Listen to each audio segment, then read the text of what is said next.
Hi, my name is Nakeeta Nembhard and I'm a group marketing manager.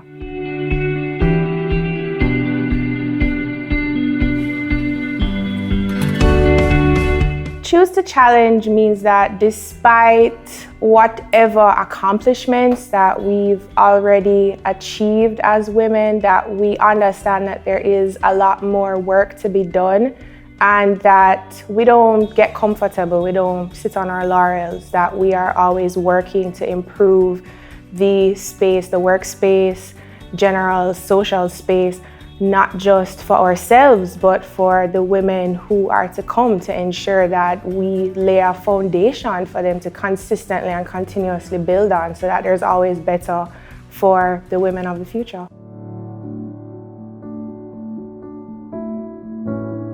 I think there are two things for me. I think one of the biggest things is that marketing is often seen as one of the softer sides of business. So it doesn't always get the respect that it deserves. And on top of that, you find that, and this isn't just necessarily unique to marketing or women in marketing rather, but you find that women specifically, may not necessarily speak up as much or share their ideas as much because they may feel that, oh, is it as good?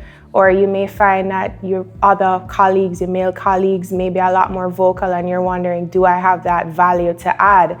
You may even feel like an imposter. That's one of the things that even if you just do a quick Google search of imposter syndrome, you find it's always related to how women see themselves in the workspace.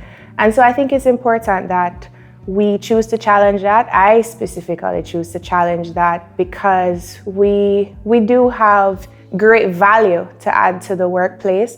And particularly in terms of even how women think, they tend to just naturally have a much broader view of how things should be seen. And you see that in the family life and how they run the home. And that kind of natural inclination does augur very well for the workspace. And certainly as a marketer, it helps because you're able to not just see, okay, how are we executing on a campaign, but how does it tie into the broader strategy of the business and ensuring that that marketing activity that you're doing feeds directly into that and is able to redound to the benefit of the business ultimately.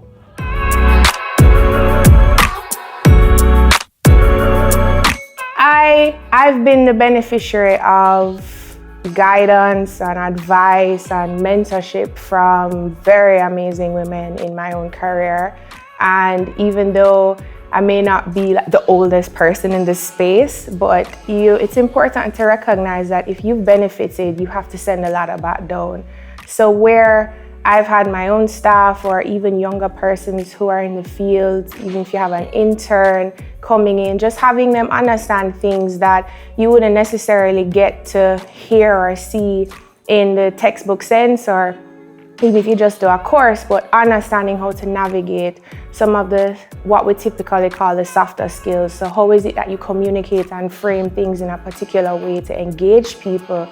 How is it that you can constantly keep key stakeholders engaged and interested in what you're doing, and how you manage those personalities, because a lot of times that's a big part of the work as opposed to the technical side of the work itself, but just managing the personalities that you have to work with on a day-to-day basis. So I always try to share that knowledge when I encounter somebody who is younger than me, and where specifically I've had my own staff in the past, having them understand some of these things so that they can function even more effectively in their jobs.